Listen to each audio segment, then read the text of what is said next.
Our keynote speaker for our luncheon is Congressman Michael McCaul. Our congressman in Michael's district extends from Austin all the way to the western suburbs of Houston. He is in his fourth term representing Texas's 10th congressional district, which stretches from Austin, like I said, to the western boundaries of Houston. Congressman McCaul serves 6 years as a member of the House Committee on Homeland Security. He is the current chairman of the Subcommittee on Oversight, Investigation, and Management. During the 110th Congress, Congressman McCaul served as ranking member of the Homeland Security Subcommittee on Intelligence, where he was charged with assessing classified intelligence that determines the risk of terrorist attack. We'll have Congressman McCaul, and then we'll continue with our panelists. Thank you.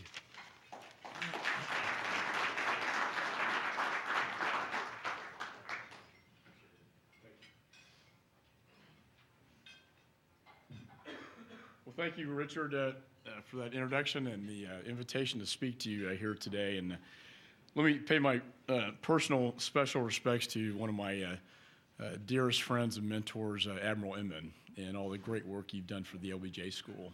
Thank you so much. Admiral always says, be accurate, be brief, and be gone. I'll try to do my best. I think I have about 30 minutes, 45 minutes allocated. There's obviously a lot to talk about in terms of what is happening globally. And I think in terms of the Middle East, I don't think we've seen such transformation probably since 1979. And, you know, today, Colonel Gaddafi came out and called for all Islamic jihadists to come to Libya. And it's of great concern to me and to everyone. I think, and I'll talk about more specifically what I think is happening in each of these countries. But I think, as the Admiral has pointed out, you know, the movement has a tie in terms of the revolutions, but each country is very, very different in terms of what is happening. But to really put it, I think, in context, I like to kind of step back and sort of look at, you know, culturally and historically, this part of the region, you know, the Arab nations, the Middle East, what has happened in the past. And you can go back to the first golden age when they were selling frankincense, and that was sort of their gold. Petra, you know, the architecture, they emulated the Greeks and the Romans. That was their first golden age. The second golden age, the age of Muhammad, where they were sort of the Renaissance period in terms of their enlightenment. And now I think when you talk to a lot of the Islam world, they view this as their third golden age that they're entering into. Oil is the modern day frankincense to fund this movement. The Muslim community, I believe, and the Islam community are 99% hardworking, decent people. We respect their religion. There is a very, very tiny fraction that is very radical. And they pervert the teachings of Muhammad and the Islam faith. That is the focus that we are looking at today. That is the threat today. And, you know, you need to look, when we go back and look at what happened, particularly after World War II when the partitions took place, you know, Churchill drawing maps over a brandy and a cigar. And, you know, you looked at what happened in India, where you had a civil war going on between the Hindus and the Muslims, and the country of Pakistan was created. And then, of course, the state of Israel was created roughly around the same time in Palestine, a conflict that still reverberates today, a conflict that we're still dealing with, a conflict that actually bombs went off today in Jerusalem, killing many on a bus. And it's amazing to me. It's all about the lines. If anyone's ever been to Jerusalem, you can the intensity is very palpable, because you have a city divided into three: Christian, Muslim, and Jewish. And Israel lives in a state of high alert constantly from this threat of radical Islam. There's no easy answer to any of this. I personally had my concerns about are engaging in conflicts in this region, because every time we do that, there is a ripple effect. And there's a law of unintended consequences. And we become a rallying cry for the enemies. You look at 1979, which I refer to as really transforming the Middle East when you have the Ayatollah. Of course, this is another policy we've had in the past. We supported the Shah. We support these dictators for stability and security reasons. The Shah was overthrown. The president at the time thought the Ayatollah was a religious spiritual leader, which I guess arguably he is, but he's a very dangerous leader. And that act in 1979 reverberated throughout the Middle East, through the Arab world, through the Saudis. The Wahhabi sect became more empowered. Then at the same time, you had the Soviets invading Afghanistan, ironically, the exact same year. We got involved in that conflict, and to a large extent, that was one of the reasons why the Soviet Union collapsed.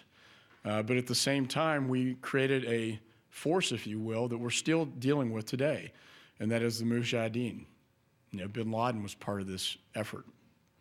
Interestingly, when I was, when I went over to Pakistan, Afghanistan 2 years ago, 4th of July, to look at the battle plans for our troops, and they studied how the Soviets fought the same tribal leaders that we are fighting today over there. And that was a really interesting trip. I went to 3 bases on the Pakistan border. One was Ghazni. 3 of our soldiers had been murdered the day before. And when they kill our soldiers over there, what they do to the bodies is very disgraceful. And they were angry. And they said, Congressman, they're coming out of there, and they point at Pakistan, and they're coming over here, and they're killing us. I took that message back to the president, at that time President Bush in the White House, obviously very aware of the situation in the tribal area in Pakistan, which had allowed to fester. We were involved in Iraq, and in this area, in my judgment, needed more attention. He was very acutely aware of this, and at that very moment was working out a plan with Condoleezza Rice and Secretary Gates to the Predator drone project. Which in my judgment has been a highly successful program in terms of taking out high-value targets in one of the most dangerous areas of the world, the epicenter, if you will, for terrorism. What that has essentially done has decentralized al-Qaeda's command and control operations, so now they're down to 1 to 2-man operations. But stepping back, prior to 9/11, there were a lot of signs along the way. You had Ramzi Youssef, 93 World Trade Center bomber, who escapes. He's eventually hunted down and captured in Islamabad. And the FBI agent who arrested him is a good friend of mine. And one thing that was kind of eerie about his story was that what they found in his room when they arrested him, and they found baby dolls, and they found chemical explosives. And the plot was the Bajoinka plot, to blow up 12 airlines simultaneously over the Pacific Ocean. But the idea of using baby dolls to get through security shows you sort of the sinister sort of eeriness of this enemy and what we're confronted with. And while he was over there, he visited with his uncle, Khalid Sheikh Mohammed. And they discussed in the mid-90s the ideas of flying airplanes into buildings. That vision, obviously, was accomplished on September the 11th. I had the dubious distinction to see Khalid Sheikh Mohammed down in Guantanamo, and my visit down there was during his prayer hour. And it was very eerie to see what I consider to be evil incarnate, a very resolved look on his face. And we were dealing with an enemy that's very resolved. They still are determined to do us harm. And when you look at kind of the 1 to 2-man operations that we've seen over the past 2 years alone, we've had somewhere between 27 to 30 of these homegrown terror plots. And where the terrorist is evolving now is into a radicalization. We had hearings on radicalization, and Pete King got very controversial. But the idea is not real controversial in my judgment because it wasn't the committee attacking the Muslim community. The moderate Muslim is our greatest ally in this effort. It was a way to enlighten the American people as to what's happening today, and that is that our Muslim youth are being targeted in the United States. And you don't have to look far, the 27 cases that I just discussed. We had one in Lubbock the other day. 2 weeks ago, the arrest in Lubbock. By the way, he had baby dolls, chemical explosives. I think the Christmas bomber, the Times Square bomber. We've been very fortunate and very lucky in a lot of these instances. But one case that we were not lucky, where I believe we made mistakes and caused the greatest casualty since 9/11 on American soil, was Mr. Hassan, Major Hassan at Fort Hood, and the massacre of 13 soldiers and one unborn. And I went to the ceremony, the 13 boots with the rifles and the helmets. Just devastating to think that how could this happen in the United States on not only on American soil, but at one of our military bases. And we know they're targeting our bases. I was one of the first to come out and say this was an act of terrorism. And the more information I had coming in was confirming this, that this wasn't some crazy lone, wolf nutcase. This was a methodical act of terrorism. And when we discovered that he had been talking to what I consider to be one of the most dangerous threats since bin Laden, the cleric in Yemen, al-Awlaki. And al-Awlaki is the one who's trying to program the Muslim youth in this country through these websites and jihadist websites. But when we discovered that Hassan had actually had multiple communications with al-Awlaki, and that we knew about it. The FBI, through their surveillance of al-Awlaki, knew that there was a major, our largest military installation, talking to one of the greatest threats to the security of the United States, and yet that information was never shared with Fort Hood. I talked to General Cohn about it. Wouldn't you like to have known that you had a major on your base who was starting to radicalize and talking to al-Awlaki? Maybe you could have put him under observation at least. I plan to have hearings, on this very issue. We need to so many years after 9/11, we're still not connecting the dots properly. That was a classic failure of connecting the dots, and we just maybe could have saved some lives in the process. I talked to one of the guys on crutches, the best evidence. What did he scream before he shot, all of you? Allahu Akbar, which is the classic jihadist, God is great. Within the Department of Defense now, I believe 7 or 8 individuals are being reprimanded because of their inability to stop what was a radicalization. I mean, he was proselytizing radical Islam at lectures for his as a psychiatrist. And in his reviews, they said, well, he understands the other side very well. He got promoted, and then he got transferred to Fort Hood, even though all on the way, whether it was the garb he was wearing, the proselytizing, it was very clear this man was radicalizing, and that we had to be very politically correct about it within the Department of Defense. And that, I believe, contributed to what happened, that horrible day. So where are we today? I think these 1 to 2 man operations is where they're headed. But if we go back to where I started now in terms of the Middle East, I think we have to be very careful. Our presence there ignites them. Our presence there puts a bullseye on us. I personally think with respect to Libya, we had an opportunity 10 days ago to eliminate the threat, and that's Colonel Gaddafi. We failed in that. And now we're involved in a no-fly zone that has no exit strategy, could be very costly to the American people. I believe it's estimated $100 million a week. Each Tomahawk missile is $1.5 million. And then, again, what is the end game? I do think the president's correct in saying we shouldn't be the guys taking the lead on this because of our face in the Middle East. But can we hand this operation over to the allies and have them successfully pull it off? And will it just be a protracted, operation just like we had in Iraq, and a very costly one at a time when our nation has a tough budgetary time? I personally think there's a threat very close to the United States, and it's our neighbor to the south. that we ought to be focusing more on and more resources on. I'm chairing a hearing called The Role of the United States in the Mexican War Against the Drug Cartels. I think the situation is getting more and more dangerous down there. 2006, Henry Cuellar and I from Laredo, we met with President Calderon. He said, security is my #1 goal for my people, and I am declaring war on the drug cartels. And since that time, over 35,000 people have been killed at the hands of the drug cartels, and it's not getting better. I mentioned going to Pakistan, Afghanistan. Last time I was at EPIC in El Paso, I requested to go into Juarez, and they said, Congressman, we can't guarantee your safety in Juarez. We've had 6,000 people killed in Juarez recently. To me, that really speaks volumes.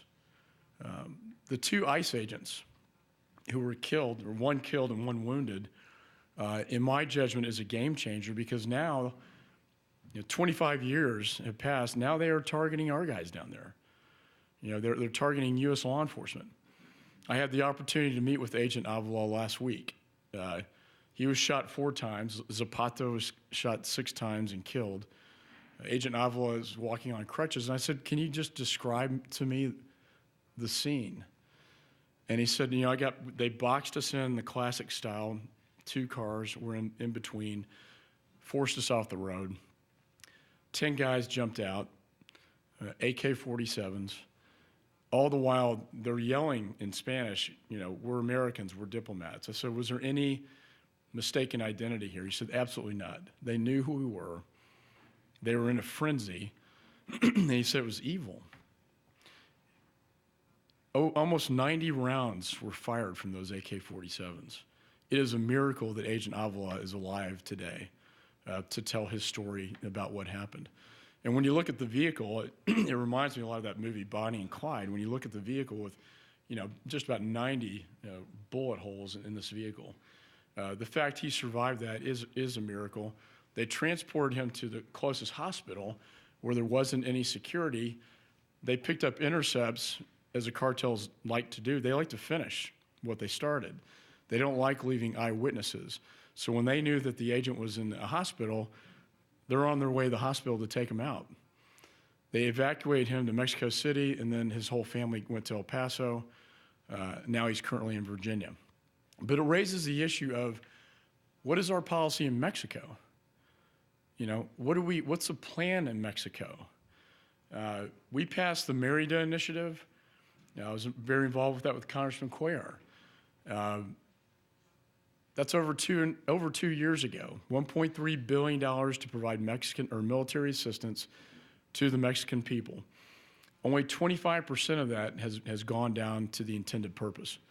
I questioned Secretary Clinton on Foreign Affairs. Why has it taken over 2 years to just get 25% of those resources down to Mexico? And it's all about the bureaucracy. It's all bottlenecked up in the State Department. When we look at the crisis that's going on in Mexico, we can't afford to wait any longer. And I think we need to act now, and we need to rethink our strategy in terms of what are we doing down there? What are our agents doing down there?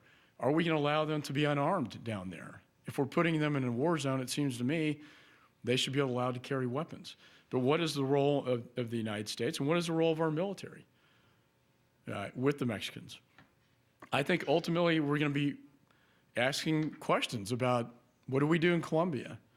What were the successes of Colombia? What were the things that didn't work so well? What can we learn from Colombia, what we did there, that operation? And how can we apply those best practices to Mexico? We have a sovereignty issue with Mexico in terms of any military presence on our part, but I think those are the tough questions. We plan to visit with Calderon again in Mexico City, and I think these are discussions that need to be had, because failure is not an option down there, and they are losing down there.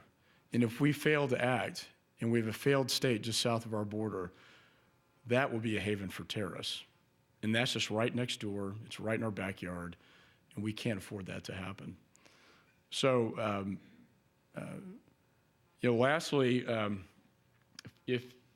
I know Dr. Chang was here, there's so many threats to talk about, but perhaps one of the biggest emerging threats we have is the cybersecurity issue. Cyber, I look at really at three levels. One, the theft of IP in the criminal context in the private sector. Two, espionage. And we know the countries that are responsible for that. Every federal agency has been hacked into, including the Pentagon. And I often make the analogy, as we had the hearings when I was ranking member on the cybersecurity subcommittee, you know, if we captured agents of a foreign power breaking into the Pentagon, stealing paper files, and being caught, it would be all over the Washington Post, the front page of the news. And yet in the virtual world, that is what is happening. Every day, they are intrusions, and they are trying to hack in to steal information. There's a culture over there that, you know, why invent it when you can steal it? You know, essentially. NASA's been hacked into. So all of our everything we spent so much money in terms of research and development, they're attempting to steal that. Not to mention the security aspects of the you know, the Pentagon and other agencies being hacked into. The piece that keeps me up at night perhaps the most, though, is the cyber warfare piece. And when you talk to the top generals, admirals, you know, General Cartwright's on this, Admiral Mullen understands this, they'll tell you that cyber is not only is it coming, but it's here. We have tremendous offensive capability, and thank God we have that, not too far from here in San Antonio. But our defensive capability is not where it needs to be. Department of Homeland Security has been tasked with the defensive capability. When we had hearings, this was like 4 years ago now, you know, who's in charge of who's in charge of defending the nation? And there's a lot of finger pointing going on. We developed the CSIS commission that Fred served on, did a great, outstanding job making recommendations to the next president of the United States as to how to better protect and harden not only our federal networks, but our private sector networks. The private sector controls close to, you know, between 85, 90%. Power grids, financial institutions.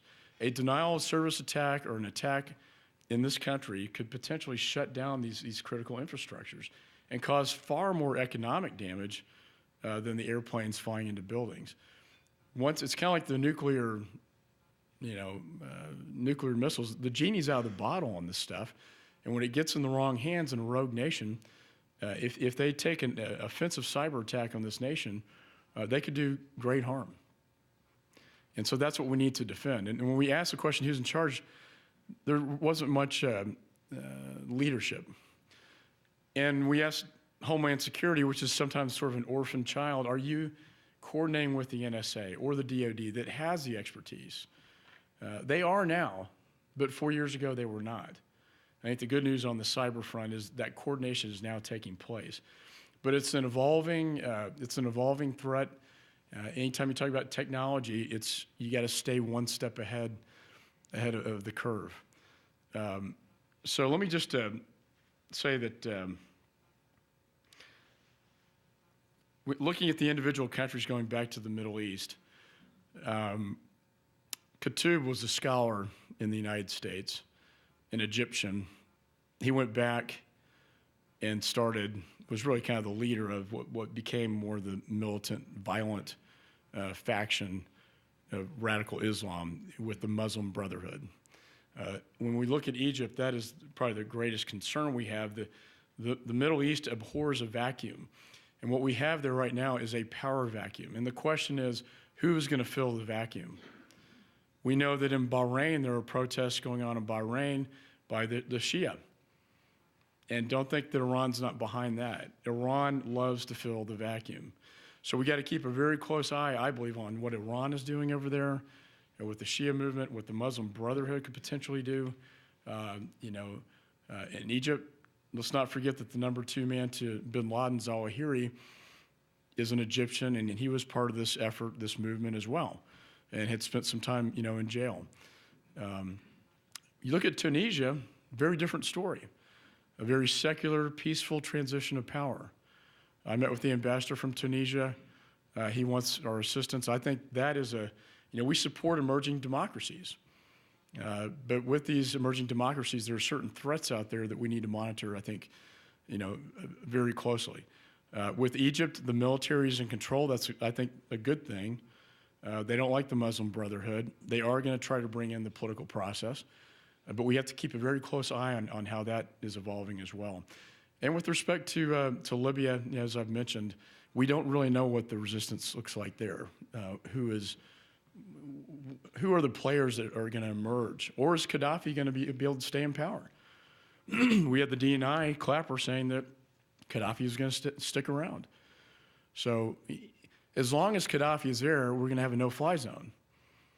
That's the whole purpose for having it. I'd rather eliminate the threat, not have to have that no-fly zone.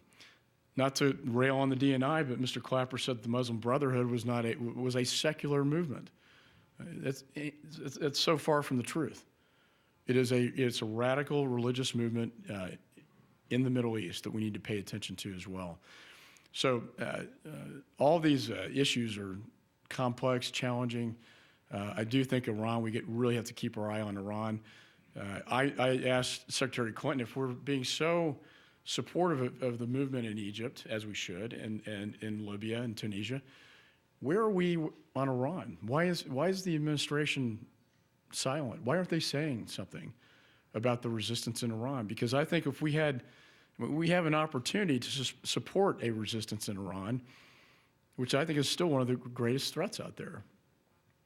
We have to be careful. It can't be done in a way where it looks like they're a stooge of the United States of America, which is a problem with the Middle East in general. So just in closing, I think we have to be, the threats are there. They're very challenging. And I think we need to be very careful. I know the Admiral agrees with me on this. Anytime we make the decision to commit our military forces, we have to be so careful because of the unintended consequences, particularly in a region that is so complex, culturally, historically, that it doesn't backfire on us. In Afghanistan, I think we're winning militarily, but we have great concern about what happens after the surge operation. It's eventually, I mean, the power there is at the tribal level. It's not centralized. They don't like Kabul. They see Karzai as a corrupt leader, and it's all at the tribal area. And if we can't bring the tribes together and unify the tribes towards a more stable and peaceful Afghanistan, we will not win this conflict. And if we can't work with the moderate Muslim in the Middle East to defeat the radical Muslim, then we will not win this struggle. So with that really positive, uplifting message, I just sort of tell it like it is, because I live this every day. And I wanted to come here today just to tell you about the way I see it from the briefings I've received. But with that, just let me say thank you for inviting me, and I look forward to having a dialogue with you. Thank you.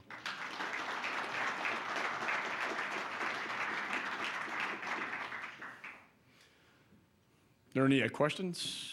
Yes, sir.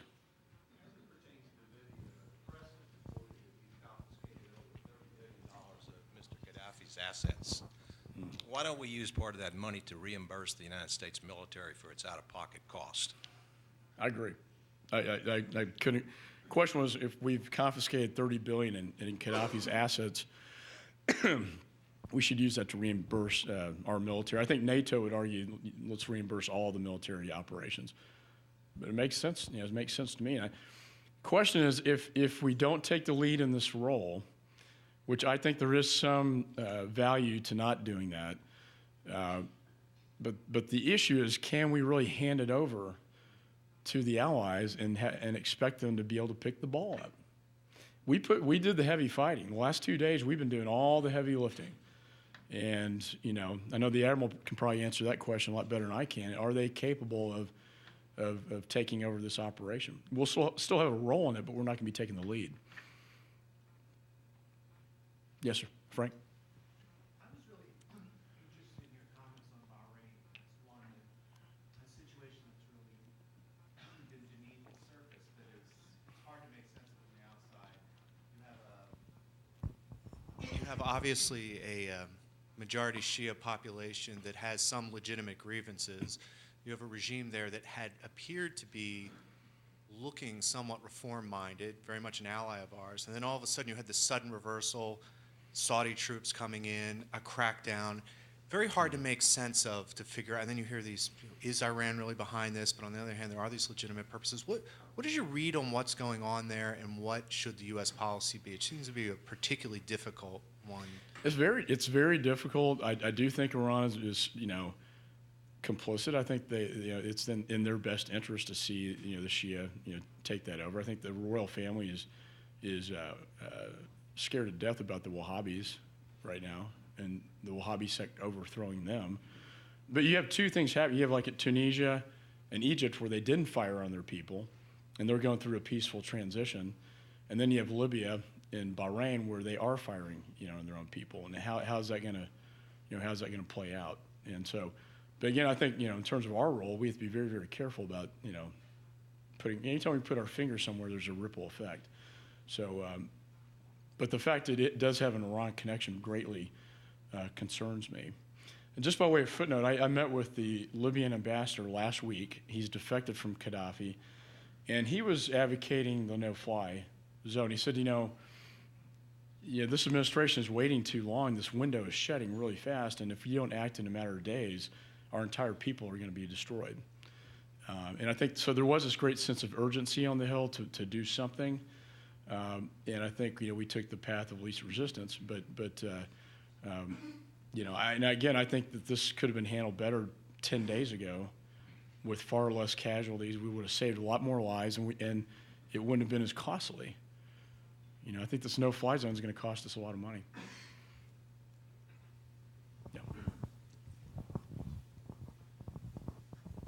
I appreciated your comments on the American Muslim community and concern about some of the domestic radicalization cases, but also, saying most American Muslims are obviously largely peaceful.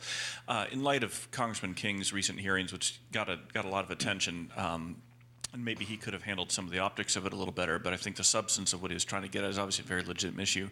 Given your perch on Homeland Security Committee, just curious in some of your reflections on current trends within the American Muslim community, levels of cooperation, their own concern about radicalization, or if it's getting worse or getting better.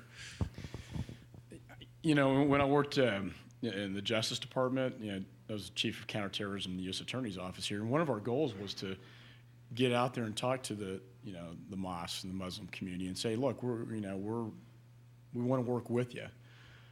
But that outreach is never, I don't know, David, you may have some insight on this as well, but, it never got to where I think it needed to be. And there's a lot of distrust, but they need to be equal partners and not constantly saying that, well, law enforcement is evil. I mean, there's some group that said, don't talk to the FBI, shut your door, that kind of stuff. And that sends the wrong message as well, because I do think, particularly domestically in the United States, that they are our greatest ally to work with. They can identify individuals that they see radicalizing, so we can protect Americans in the United States. Remember, it's a lot easier for them. It's a lot harder for them to get into the United States now, but with the age of the internet and these jihad websites and communications through the internet, it's a lot easier for them to radicalize someone who's already here.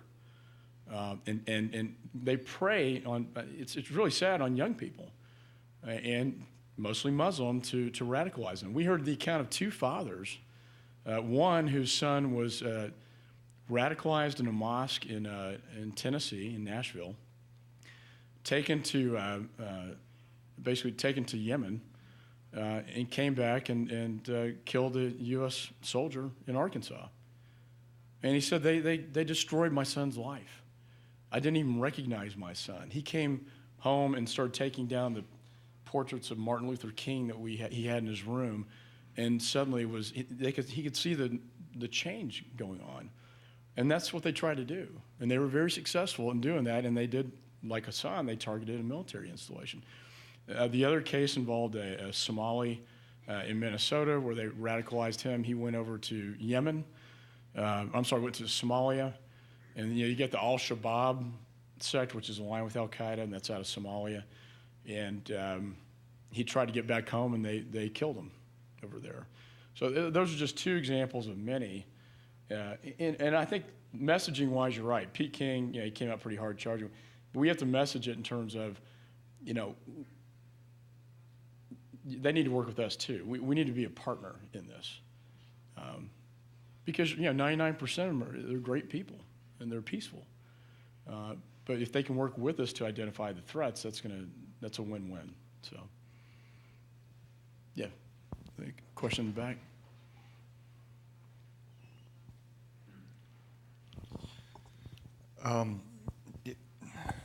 It seems to me that we're in a situation in Libya now where we can't allow a full-blown civil war to occur.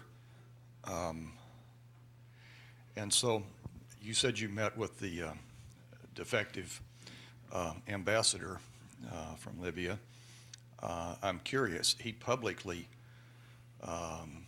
would not offer permissiveness to regular troops on the ground, but he opened the door very clearly and publicly for special operations. Comment? Well, that's a great question. I mean, that's a very good question. I think we can go back and study the Iraq conflict and what we've done in Afghanistan. And I remember right after 9/11, I thought the answer was good intelligence, special operations, take out the threat and get out of there. You know, we've gotten involved in these nation-building exercises that have been very costly, both in terms of price and human life and dollars. And, well, I'll just give you a good example with Gaddafi. We could have gone in and taken him out 10 days ago. We wouldn't be talking about a no-fly zone. Now, the optics may not have looked good in the Muslim world on that, but it's going to be a lot more costly and a lot more difficult now to navigate because we failed to do that.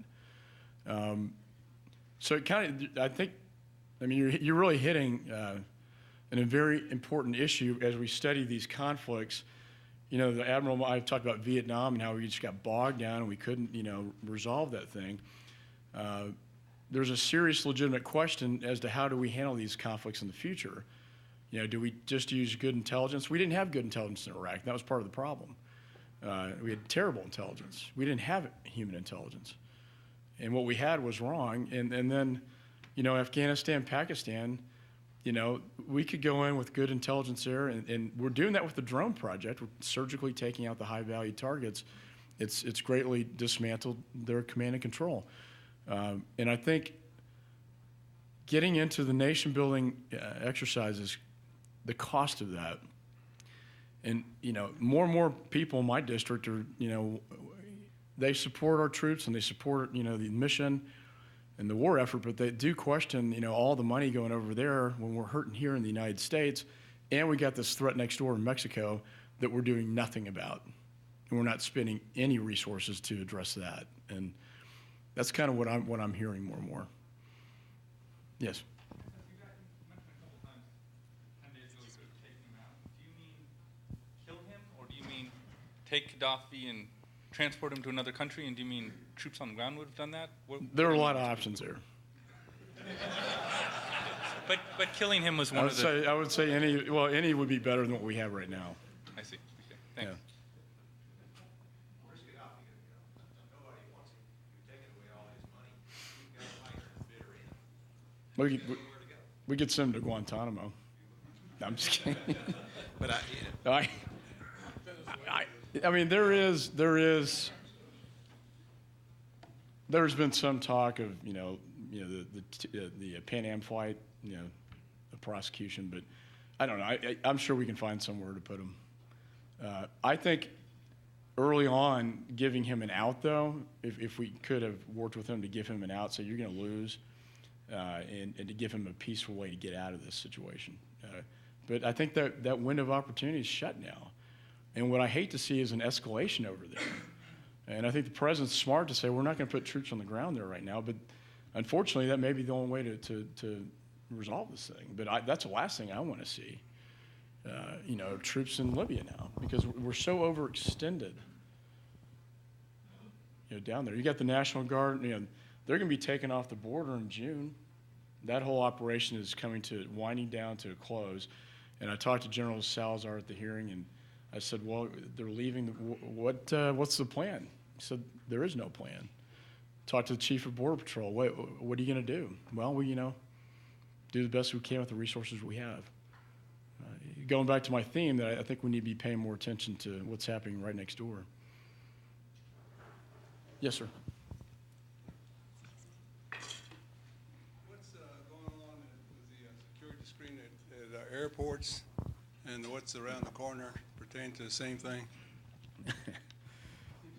We screen grandmothers and babies and not the terrorists. That's what I hear a lot. Why do you screen the grandmothers and let these guys that look like terrorists go through?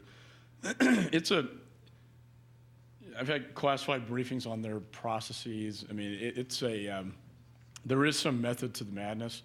It's a layered approach, but ultimately, like so many of our problems, the technology piece is going to resolve this at the end of the day, like it will on the border. They are developing new technologies. It's odd. The name they call is the Tunnel of Truth, and so it's a device where you can literally walk through. I mean, Admiral, you and I take our shoes off every time we go through Bergstrom, but it's a device where you can literally walk through without taking your clothes off, without getting the pat down unless they see something very suspicious. And the visual is not. It's kind of a stick figure, but they can see anomalies. They'll see a stick figure, not and then they'll see if there's something that's not right that's attached. But that's still a little ways off. We're not quite there yet. Yeah, Admiral. Last question, and never trust your friends. It's been a great contribution to it. I cannot resist, though, as a target of opportunity here. Uh-oh. We're 6 months almost into the fiscal year. We don't yet have a budget. How do you see this playing out for finishing this year, the debt ceiling? Yeah. Are we going to get a budget for next year before the end of September? I don't have a crystal ball, but that is an excellent question. The fact is, in the last Congress, we didn't pass a budget. And that's part of the problem, is we inherited a Congress where we didn't pass a budget. So now we got to pass this budget. We passed two continuing resolutions cutting a total of $10 billion from the budget. But that was sort of kind of the low-hanging fruit. And that was stuff, earmarks, stuff that was easy. Now we're getting into the hard business, trying to negotiate with the Senate. Our budget cut $100 billion from the budget. But I'm afraid we could have a train wreck.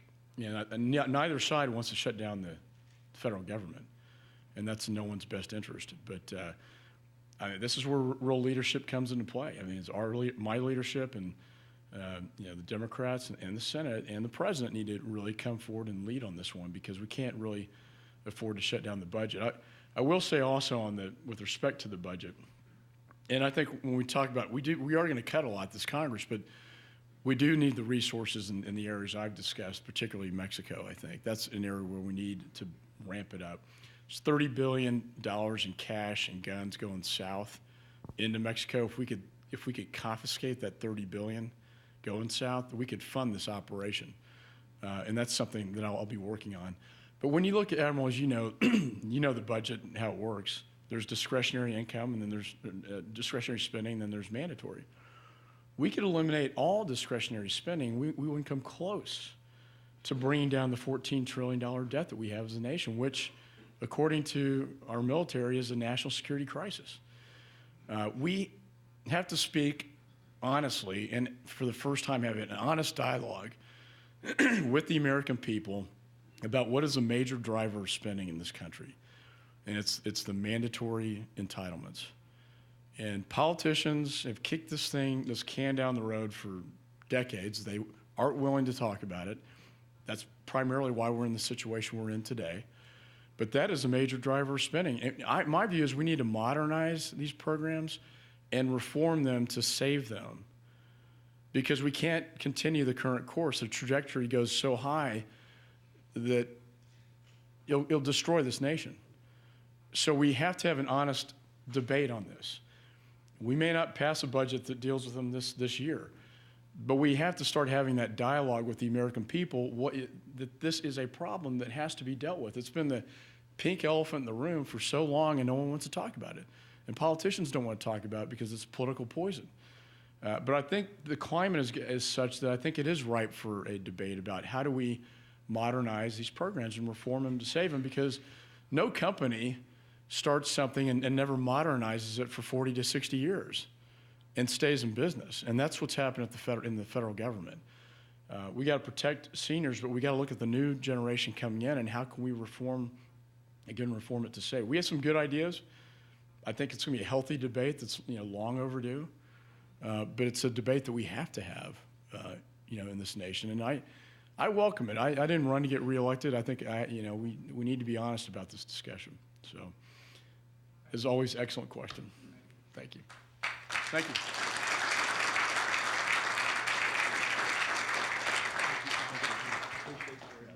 Thanks for having me. We appreciate you, Congressman McCaul, coming here and speak with us, and your knowledge on the issues of security nationally are tantamount to what we're going over today, and it's really appreciated. We appreciate the tough decisions you got to make in Washington, and the issues are complex and everything, but we're glad you're there to make them for us, and appreciate it very much. Thank you again.